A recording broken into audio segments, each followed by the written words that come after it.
waayo turkiga oo saldhig weynin badan saldhig gantaalada xooligooda u dheereeyo ama xawaarahooda u dheereeyo iyo sidoo kale kuwa satellite-ka turkiga iyo soomaaliya uu ku heshiiyey saldhigaas in laga furo dalka soomaaliya gudihiisa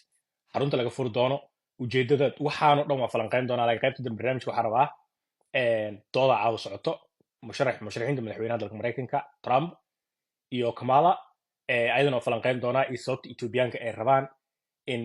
donald trump uu usoo baxo ama doorashada uu usoo baxo laakiin saaka adduunkii oo dhan wuxuu hadalhayaa warkan aa ujeedaan turkiga iyo soomaaliya oo heshiiyey iyo turkiga oo markii ugu horreysay saldhig uu gantaalada xooligooda dheereeyo iyo sidoo kale kuwa satarlaydada oo hamigiisu uu yahay ama turkiga wuxuuba sheegayba in wixii ay u diyaarsan yihiin meel uu ka tuuro keliya uu sugayo soomaaliya u yimid turkigii soomaaliya wuxuu yidhi dhul isi ilaa 5 kilomitir ah hal sheeqaa lagu dhahaa dhulkaas oo aanu isticmaali doono tuurista sawaariikhda maxay tahay marka sababta soomaaliya loo xushay waa idin sheegi doonaa laakiin marka hore qaaradda turkiga si fiican u fiiri turkiga bad furan oo weynin badan sida soomaaliya oo kale ma lahan soomaaliya waxay leedahay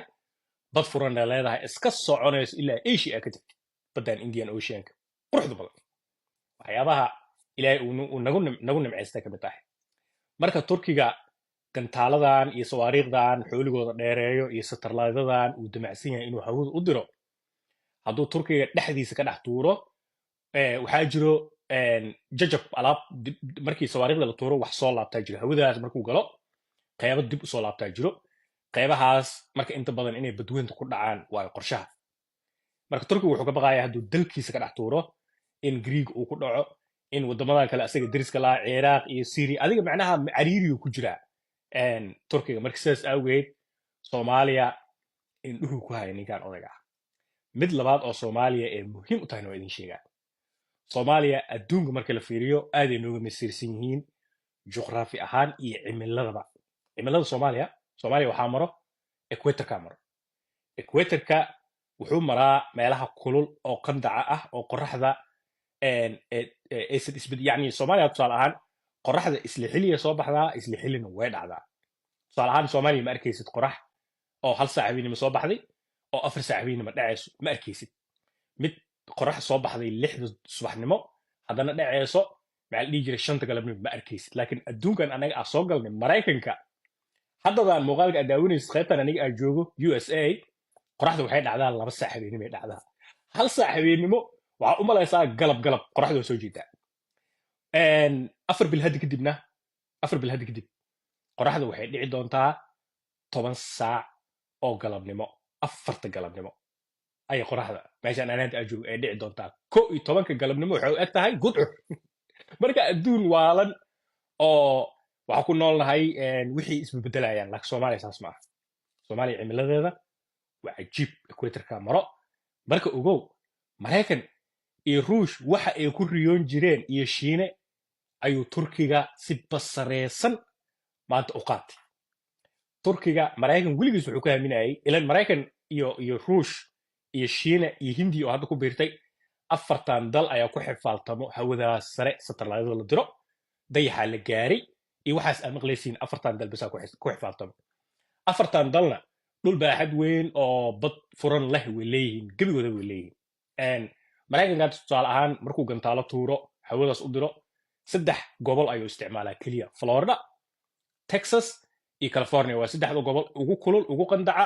badan ee qoraxdana inta badan ay soo jeedo yani sidii soomaaliya oo kale waay marka soomaaliya waa dhulkaas furan baddaas quruxda badan leh turkiga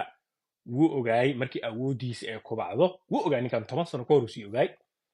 in uu rabo meel 5 kilomitir ah oo xiran oo saldhigaas uu ka furto waxaana igu maqaalo ah dowladda soomaaliya inay u saxiixday soo degliiri etoobiya iyo kenya saaka mashqusheega bixi laayihiin calool xanuun waa yaabin waay aniga marka faa'iida noogu jirta waxay tahay ugu horreyn dalkii ugu horreeyey qaaradda africa oo gantaal laga dhex tuuro hawadaas galo spaceka galo soomaaliya u noqon doonaa nigeria mar damacday waa u socon weysay nigeria gantaaladeedii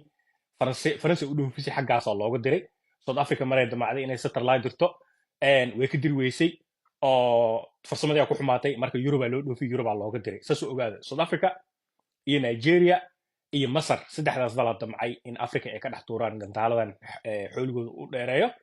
masar bad furan ma leh sidaa ogtihiin, marka ayada way ku qasbaneedbo in waxay hawadaas. dal soomaaliya oo kale bad furan leh oo maanta heshiis kula jiro dal soo kobcayo awood fara badan leh sida turki oo kale ma jiro saaxib. turkiga meesha marka turkiga laga soo tago turkiga gudihiisa saldhigiisa labaad turkiga ugu ciidamada badan ee uu dunida ka furtay waa magaalada muqdisho waay. libiya saldhig yara ugu yaalo. marka saas baa aniga marka faa'iido noogu jirto waxay tahay kulley waxaa noqon doonaa dalkii ugu horreeyey gantaaladan hawada loo diro aad dirno waay. midda kale soomaaliya akhyaarta waxaa rabaa inaa ogaataan juqraafi ahaan anaga equatorkana maro waa taa sheegay, qoraxda waa nugu badan tahay. taas waxaa kaaga sii daran